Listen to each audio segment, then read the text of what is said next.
under the shadow of Ben Bulben and in front of one of the biggest crowds at the Showgrounds for many a long year. It's the cup tie which has really caught the imagination of the public in a manner rarely seen before. And today, despite 5 hours and 10 minutes of semi-final football, these Cove fans are still here in their thousands. Many of them have come on a specially chartered train which took nearly 6.5 hours to get here. The home team, Sligo Rovers, are at full strength this afternoon with perhaps a question mark after a midfield which failed to dominate on Wednesday. Tony Fagan is past fit, which is good news for a team where the morale and spirit seems to be still high, as represented by their manager, Paul Fielding. Well, we're back in the Showgrounds again after a couple of replays against Cove Ramblers. There's going to be a big crowd here today. They're all turning out from Sligo, and we just hope that we can produce football from both sides to match the occasion. Meanwhile, Cove Ramblers are forced to field without centre-back George Mellerick, who limped off in the second replay, and Paddy Short is again the deputy centre-back. The hope today must be that leading goal scorer Frank O'Neill can get some change out of Sligo's resolute defence. For all that, the non-leaguers are not without hope, as their manager Liam McMahon outlined. Well, our position simply is that this cup started for us last October. We've played 6 or 7 very, very hard teams to get this far. We've no intention of leaving it go today. Sligo couldn't finish us off when we played badly here a fortnight ago. And we're not going to play that badly today. We've got a fit 11, and we're going to show Sligo what Cork heart and what Cork spirit is all about. But this afternoon, the advantage must surely rest with Sligo. 2 goals in front 10 days ago in the first replay, but eventually pulled back to equality. They might have even snatched a winner on Wednesday with a great late effort by local boy John Skeffington. And today, his tussle with Eddie O'Halloran promises to be one of the high points of the match. Indeed, the past 4 weeks have been something of a dream come true for O'Halloran, an Intermediate Cup Winners' Medal, and voted Player of the Month for March, the first recipient from outside the ranks of senior football. So the most unlikely semi-finalists continue their epic, with Sligo getting us underway from right to left, the referee Aidan Gallagher from Dublin. And the first cheer for Colin Oakley, who's been quite superb right throughout this season for Sligo Rovers.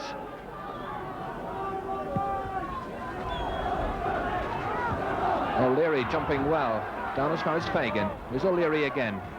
One forward towards Frank O'Neill. Graham Fox allows it to go out over the dead ball line. First goal kick after 30 seconds to Sligo Rovers. A tremendous atmosphere here, and almost a mishap, and Frank O'Neill has put Cove Ramblers have got in front. Frank O'Neill picks up a loose goal kick, and amazingly Cove Ramblers have gone in front inside a minute. They're delighted. Who could have expected a start like that? But the big question, of course, from Sligo's position is how was that goal kick allowed to go astray? It was near the edge of the penalty area. Frank O'Neill intercepted it quickly. The defender thought that the ball was not going outside the penalty area, and Frank O'Neill puts Cove in front. McDade. Fergus McDade wins himself the free, and Ferry doesn't agree at all, claims that the Cove player was backing into him.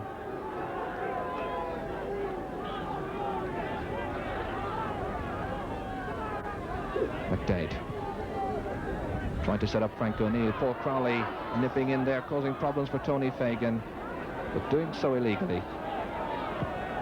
Oh, it looks a very dangerous one from Tony Fagan. He just looked up, and Frank O'Neill once again was in a very dangerous position. Sligo certainly are rattled. Skeffington took it down nicely, and O'Halloran adjudged to have given away the free on Skeffington. One for Skeffington, but beaten in the air by O'Halloran. Fox. Fagan. O'Halloran very, very good in the air. The bounce beating Paul Crowley and Rutherford adjudged to have pushed into the Cove forward.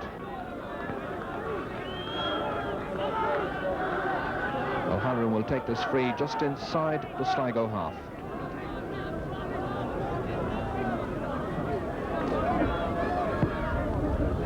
Looking for Mick O'Leary's head. He got a touch to it as well. Oakley had to punch it away, but it comes back. And it's still not cleared from danger. It is now with Ferry that time having to give away the corner. And it's an indication of the 6s and 7s that Sligo are at in defence at the moment. McDade lining up this latest corner.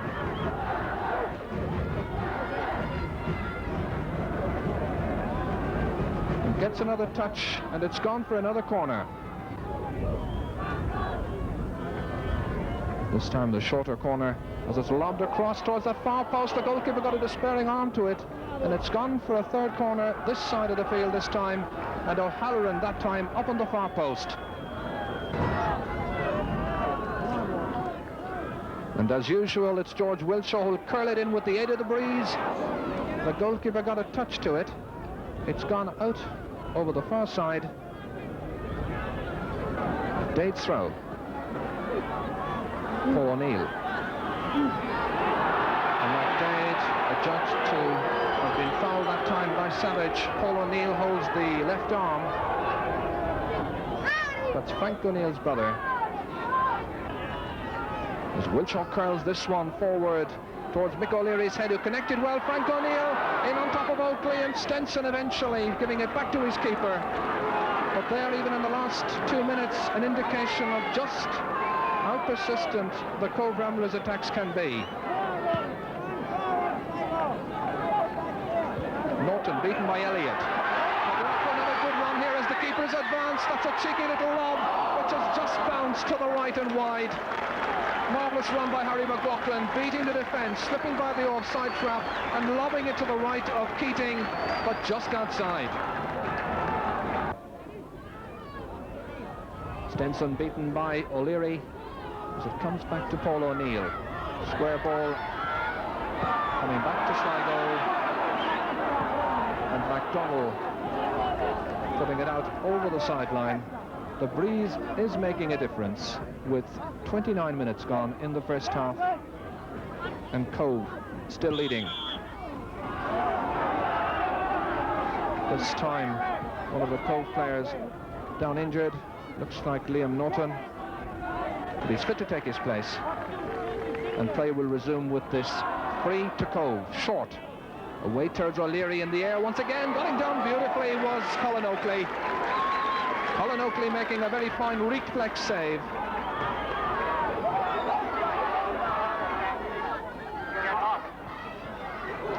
Skeffington pushes it forward into space for Martin MacDonald, goes round Paddy Short. MacDonald trying to clip it back from the byline. Harry McLaughlin stuck out the toe, but it just goes to the left of the post and it's gone wide. Well, that was a good effort, and McLaughlin's been involved in 2 good build-ups in the last 10 minutes for Sligo Rovers.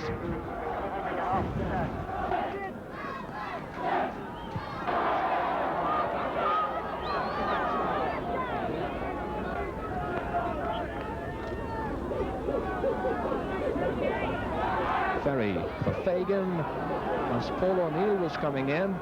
It went off one of the Sligo players. It's going to be a Cove throw.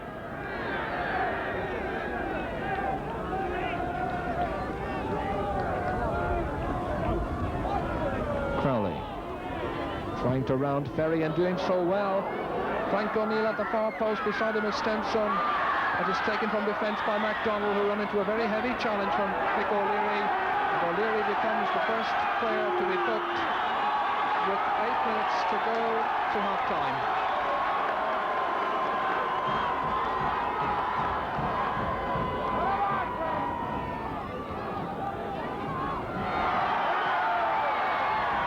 So O'Leary's name goes into the book by referee Aidan Gallagher. And Stenson will take that resultant free. Skeffington, Short was tidying up, and Keating had to be very agile to keep that one out. Almost an own goal that time from Paddy Short.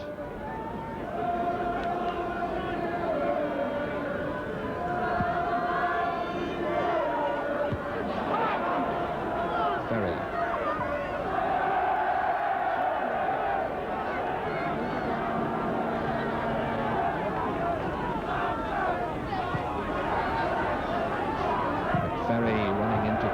Wilshaw's tackle. Wilshaw. McDade lobbing it across. Donald. There's Frank O'Neill. Comes this side of the field, beaten by Graham Fox, who's come to grips with Frank O'Neill. Norton runs into that strong challenge from Graham Fox. Crowley chusts it down. Picks up the rebound. Paul Crowley advancing on goal.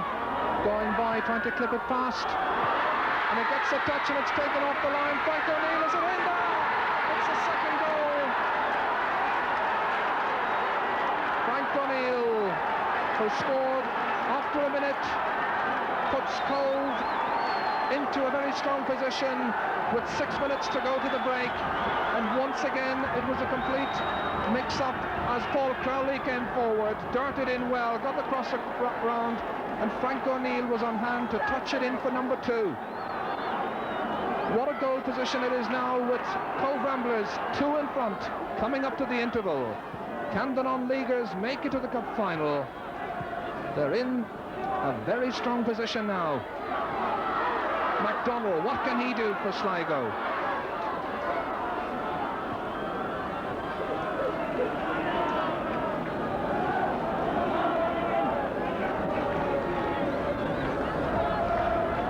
Fox. Wilshaw, and Savage had the chance to repair part of that damaged scoreline. Mick Savage coming through strongly, but lobbing it up and over the top. The Ramblers are rampant, 2 in front. The non-leaguers beating the League of Ireland team and look to be on course for a first FAI Cup final for them.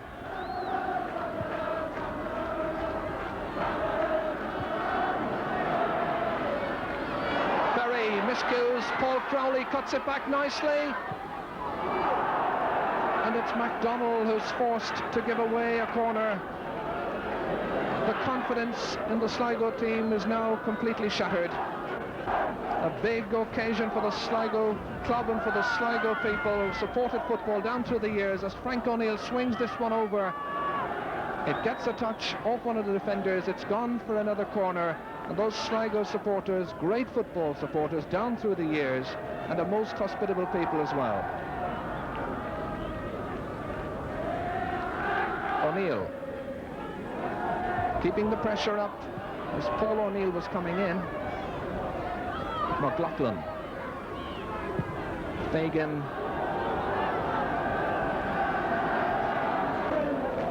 they're in full cry now, but don't forget that Sligo themselves were 2 goals in front at one stage and lost in the first replay here at the Showgrounds. Rutherford. And there's the half-time whistle after a quite amazing first half, which has seen Cove take a 2-goal lead, the first amazingly after just 30 seconds. Frank O'Neill the scorer, and he added to that with 6 minutes to go to the break. 2 mix-ups in the defence, and McNeil availing of the opportunities that were given to him. It promises to be an enthralling second half. We hope you'll join us for that. Our features of Ben Bulben in the distance, with the cathedral providing a focal point in this serene and quaintly set town. And then the Showgrounds here, very much an outpost of league soccer in the West, having had more than their fair share of heartache and crisis in the past. O'Neill getting us away, and this time of course Sligo will have the aid of the breeze and they'll need every little bit of it. Crowley has the skill to control it but loses it then to Rutherford. Short knocking one forward for Frank O'Neill, and Fox as well. Elliott beaten by O'Halloran. Wilshaw hesitating and giving McLaughlin the opportunity to come forward, looking for a 1-2 at Skeffington. Crowley beaten by Fagan, tenacious little battler in midfield, and Tony Fagan was being impeded. No question of delaying now as Ferry comes forward to strike the 3. Lobbing it right in towards Scott.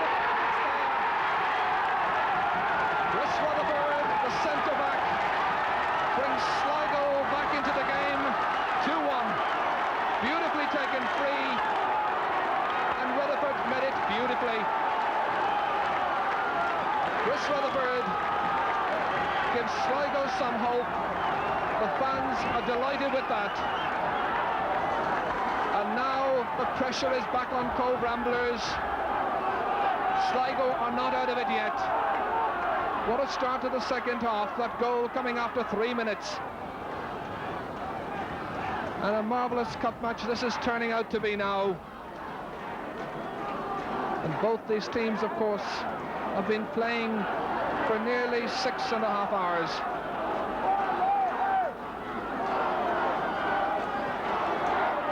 Stack looking for the cross. Colin Oakley playing now with a great deal more confidence and determination.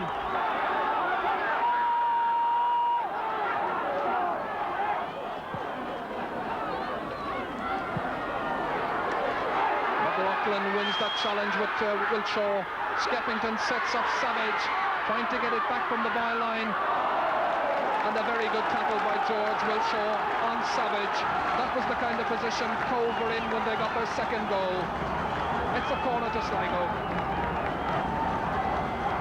The supporters here at the Showgrounds now getting behind their team as MacDonald swings it in towards Rutherford's head, and it goes off Rutherford over the top. Sligo are ready to make a change. It's Gus Gilligan, a favourite here at the Showgrounds last season when he scored 16 goals. He replaces John Skeffington. Played on Thursday against Waterford in the league, did well, and Paul Fielding has given him the chance to come in to do something about that scoreline.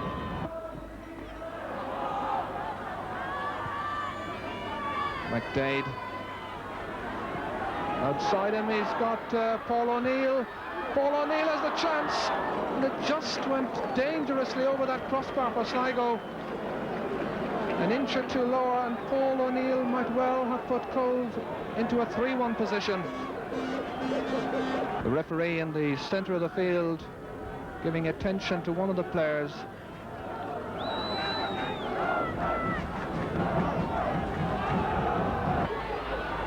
Gilligan. O'Leary losing it and then recovering. Paul O'Neill, McLaughlin. And O'Neill recovered nicely. It's cheeky, but it's good. Then taken down. Free to Paul O'Neill of Sligo Rovers, of Cove Ramblers. McDade. Cutting inside 3 defenders. Fergus McDade, beautiful shot. Colin Oakley didn't touch it. It's gone for a goal kick, but an indication of the supreme qualities of this man, Fergus McDade. Played for Cork Celtic, cut nicely through the defence, but just wide of that right-hand post.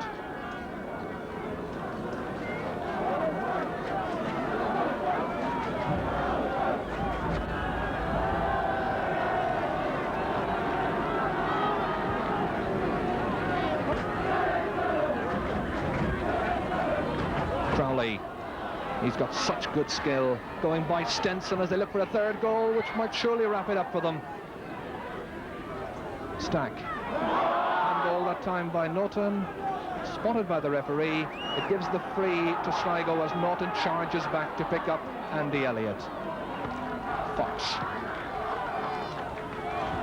goes straight to Gilligan, who's caused some problems since he came in, but has yet to get a clear-cut chance. And the speed of Fergus McDade here as he touches it on towards Frank O'Neill. They're certainly a very fit team for a team outside the League of Ireland. And Frank O'Neill that time not doing what he intended, which was to get a corner. But still Cove looking very strong with 25 minutes to go. And remember, they will be the first non-league team to play in an FAI Cup final since 1927. Cove itself, a naval town, population of about 9,000 people, and Cove being stretched now on this right wing as Savage's cross comes to nothing. Michael Savage that time unable to set anything up for Sligo. Things are not going their way in the last 15 minutes. Ferry, it comes off his back, drops to McDade. McDade is fouled by Rutherford, and Rutherford becomes the second player to be booked as McDade is taken down. Referee Aidan Gallagher not having as difficult a task this afternoon as he had on Wednesday, but that's the second man to receive the yellow card.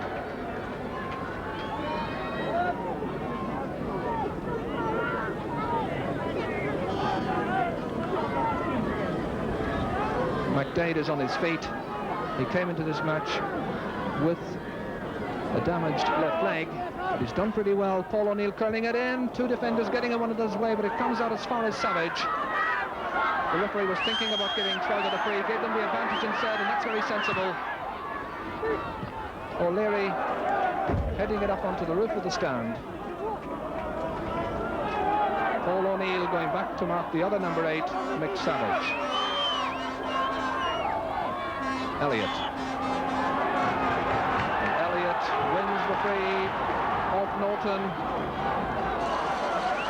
in what is a very dangerous situation for Cove Ramblers as they bring the big men forward, Stenson and Rutherford, and Fagan is here to plan it all. This is aimed towards Rutherford's head, breaking out to Stenson, keeping up the pressure.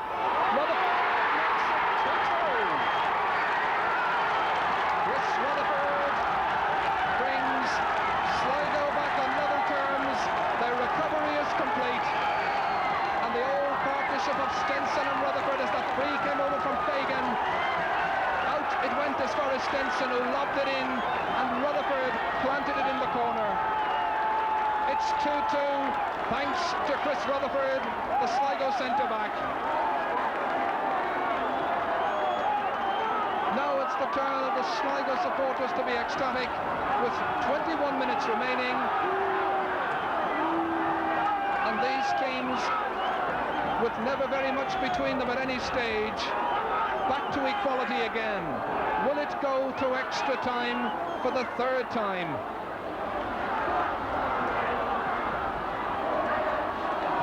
Savage, with Sligo no doubt this time hoping to kill off the non-leaguers' valiant challenge before the end of normal time. Those legs must be extremely weary now after all the football they've played in the past 2 weeks. It's an amazing cup battle between them. Gilligan, short, runs into Fagan's challenge. Elliott trying to touch it forward. And just as on Wednesday last, Sligo are finishing that little bit stronger.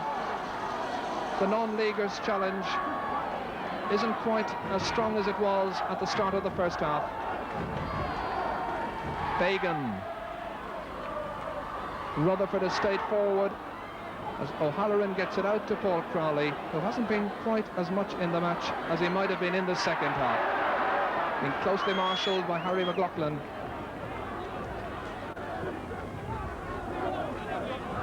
O'Neill.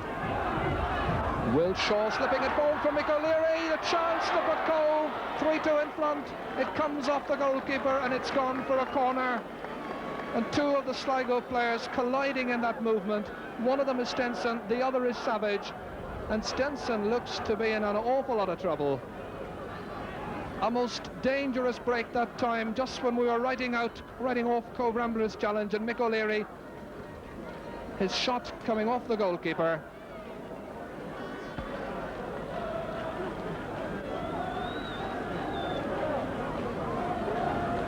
The two players crashing into one another, as Colin Oakley was very brave that time. And the attendance this afternoon, incidentally, has been announced as £13,900, representing a total of 8,186 people here at the game. And of course the grand total now has come up to about £92,000 taken at the semi-final tie so far.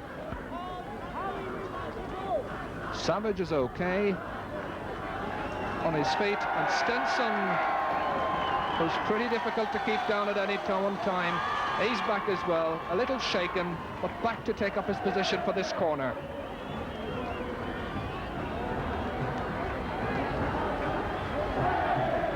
And Wilshaw will be hoping to curl this one in with the left boot. O'Halloran is up there, Graham Fox, but pushing by one of the Cove players, results in a free out to Sligo.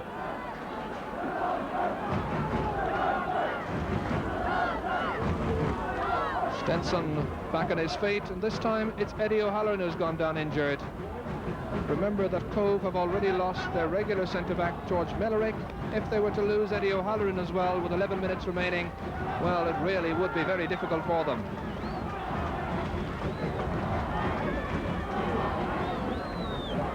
O'Halloran looks in a very groggy condition as John O'Sullivan, the trainer, attends to him. He's anxious to get back into the match, I know, as quick as possible.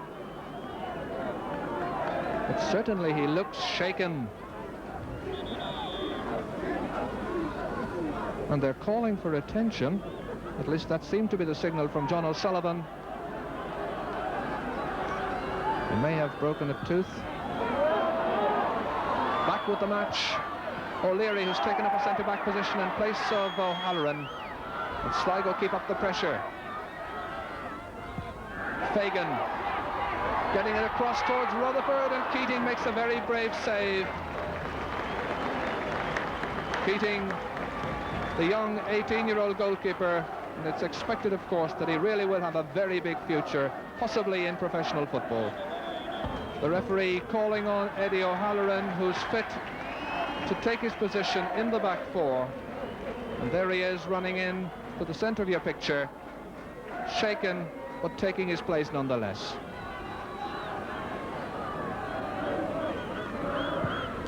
Short. Knocked forward by Stack to Frank O'Neill. Can he control it? Can he get the shot in? Not off Rutherford. Comes back to Paul Crowley. Gets a touch off Fox, and it's gone for a corner. 9 minutes to go to the end of normal time. Both sides having their danger men on breakaway situations.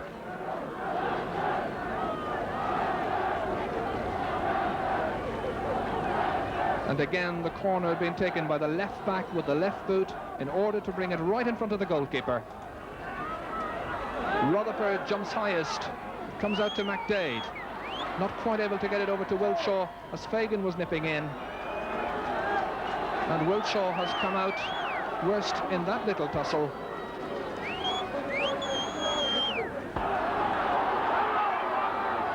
Savage, Elliott, looking for that third goal as Keating gets down well, gets the body behind the shot. It was struck very well. O'Leary touching it on towards McDade, but Sligo are looking so sharp now at the back, and they've dominated midfield for most of the second half. McDade. One forward for Frank O'Neill. Rutherford. Did it go for a corner? No, says the linesman. Good defending that time by Rutherford. Wilshaw. O'Neill. McDade trying to go by Fagan as it comes out towards Wilshaw. Fagan really has been battling so hard. He's been one of the people most instrumental in bringing Sligo back into this match.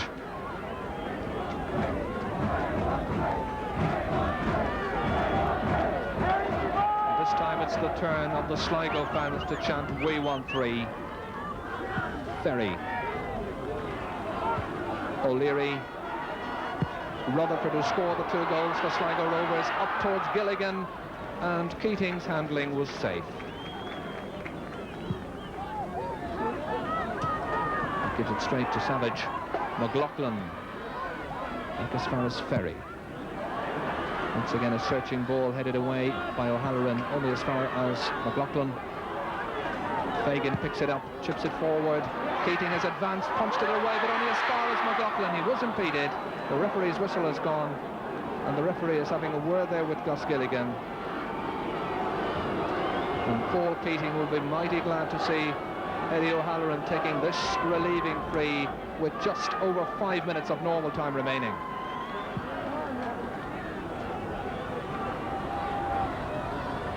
So a game this which looks as though it's heading into injury time, into extra time indeed, yet again.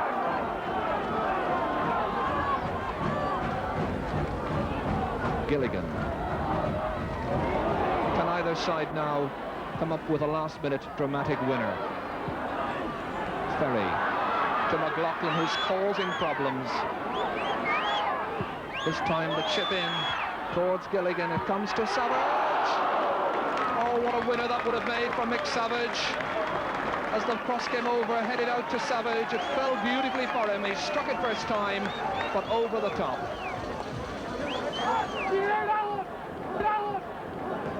So now it seems as though Sligo, who've been finishing the stronger, are destined yet again for extra time.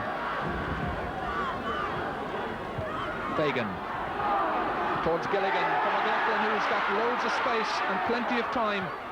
The chip into the middle. O'Halloran didn't quite know where that one was going. McDonnell, and into the arms of Paul Keating. What a dramatic few minutes left we'll have in this match.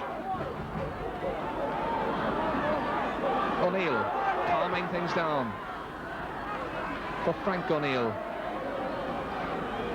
Beside him, Chris Rutherford. The two players have scored all the goals in this match, and that's gone by for a goal kick.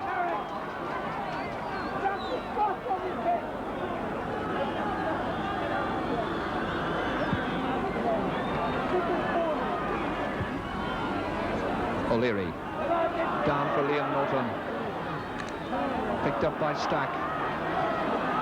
Racing back there was Andy Elliott, looking so sharp still. Fox, as the cross comes over from Paul Crowley towards McDade's head. Well, he had the half chance. It went off number 2, Ferry. It's gone for a corner.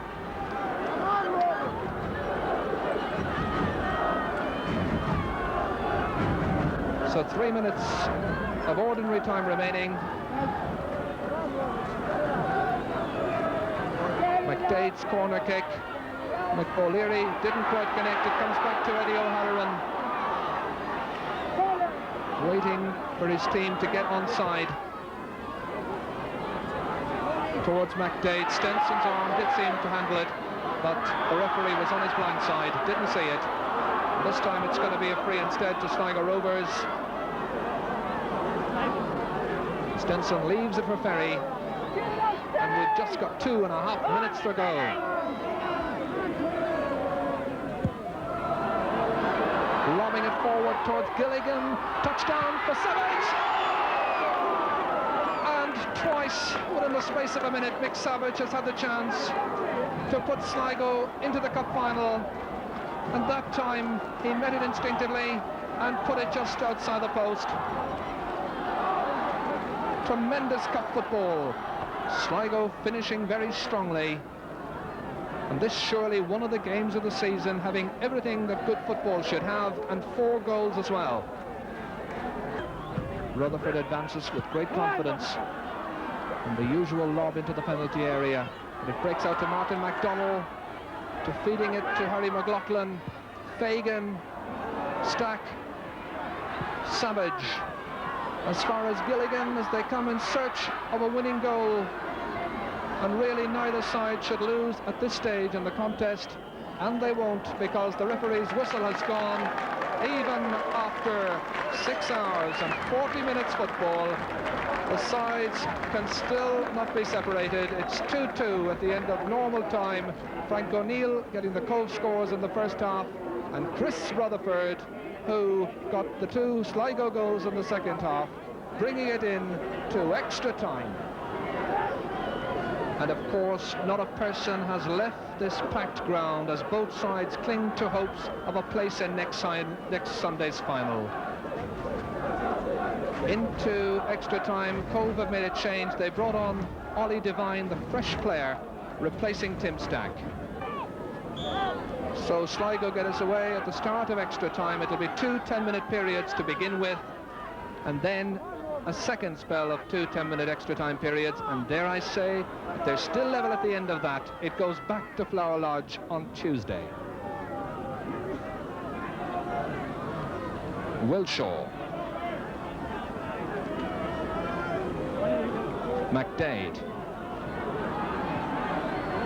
one forward for Frank O'Neill, but the flag was up for offside against Frank O'Neill.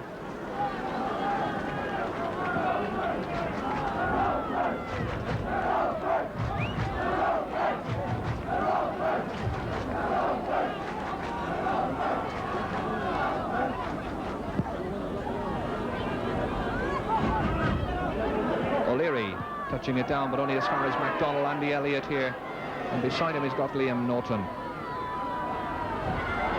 Paul Fielding obviously calling for more effort from Andy Elliott. He just swings that one in.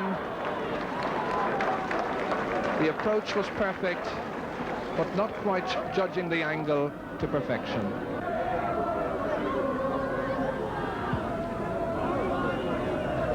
One has to wonder now just what more both these sides can give. Can they come up with something extra, something special?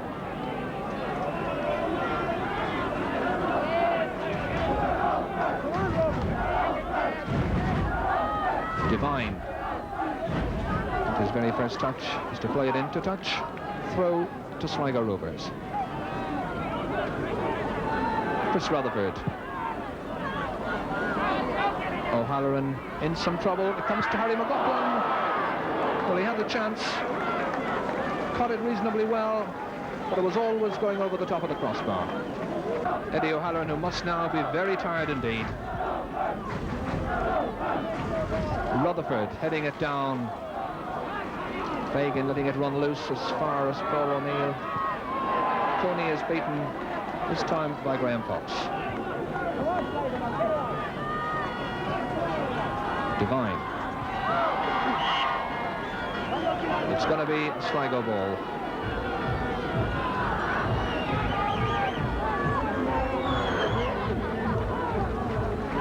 MacDonald turning into two tackles. Devine is back there to help out in midfield for Cove. Runs into Martin MacDonald, who was tackling from behind. It's a free to Cove Ramblers. 4 minutes of the first period of extra time gone. O'Halloran with his free. Loading it in as far as Stenson as it comes back towards Ollie Devine. Knocked away by Fagan to Gus Gilligan. A run on here for Harry McLaughlin. Beside him is George Wilshaw, who's come across from the other side. It's falling nicely. Gilligan is the one who has broken the deadlock. Gus Gilligan, with 4.5 minutes of the first period of extra time gone, getting that cross nicely, judging the run and heading it past Paul Crowley. So now Cove Ramblers once again have their backs to the wall. They came back from 2 down here 10 days ago. They're 1 down at the moment. And as Cove come back, Gilligan is the one who's forced to give away the corner. Tremendous spirit and determination in both teams, and one has to admire the battle that Cove Ramblers are presenting. Wilshaw. Out to O'Halloran, miscuing. MacDonald breaks quickly over the halfway line. Devine gets back goal side. The pass is intercepted nonetheless by Norton. MacDonald is back there. And Liam Norton did well to screen the ball that time away from MacDonald.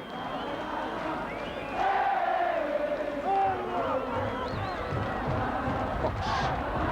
Crowley thought about giving it back to his goalkeeper, gave it to Frank O'Neill instead. A quick counter charge by Cove Ramblers is on here if Devine can get it over quickly. It comes off Stenson. Tony Stenson, who's been very resolute at the back of that defence for Sligo. It's going to be a free for Cove Ramblers. There's something the referee spotted. Paul Crowley is getting ready to take it. A chance on here perhaps for an equalising goal. And what safe and competent handling there by Colin Oakley. He's only 18 years of age. He's had something of a battle of fire in Irish football with his involvement in the cup competition this season. Sligo have brought on their player manager, number 13, Paul Fielding. He comes into midfield, and there's the whistle at the end of the first period of extra time, in which Cove have gone a goal behind despite the good work of Eddie O'Halloran. Gus Gilligan is the one who puts Sligo 3-2 in front. McDade, O'Halloran would seem to be going forward. They have little to lose now and 10 minutes to go. That is, assuming that it is settled within the next 10 minutes. And both these teams still battling for that second place in the cup final on Sunday next against Bohemians.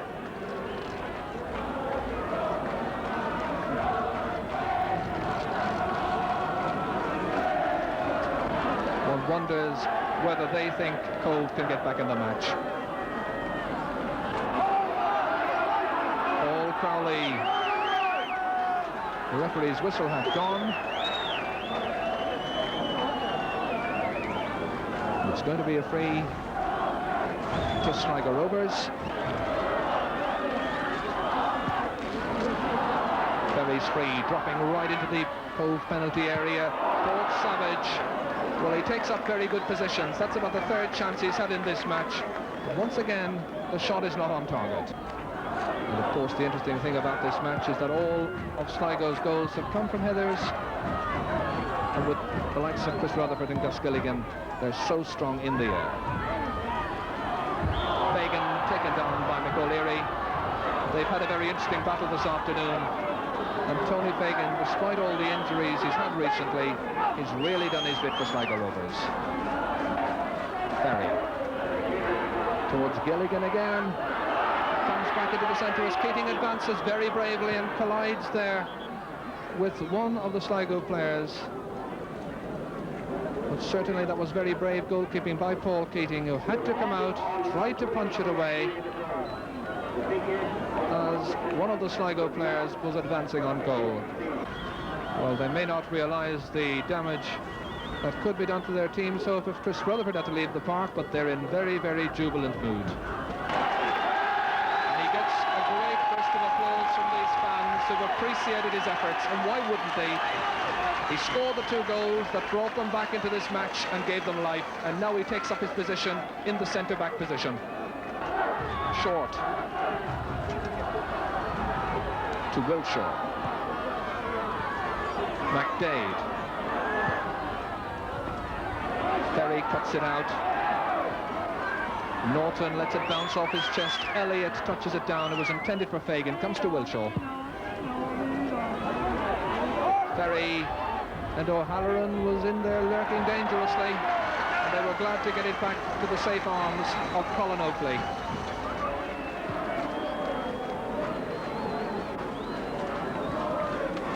Crowley. Norton.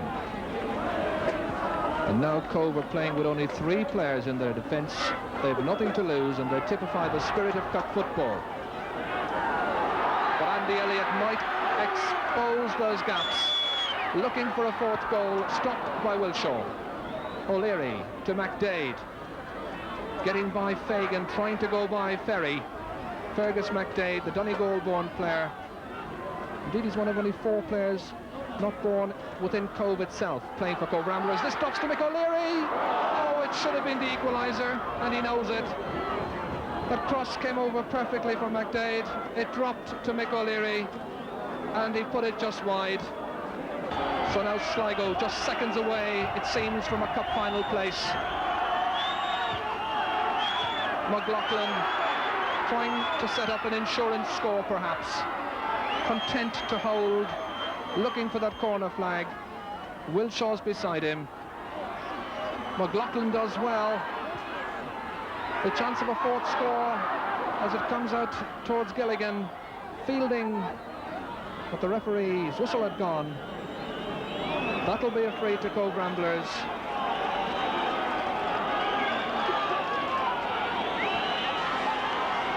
Tense, anxious faces with just seconds remaining.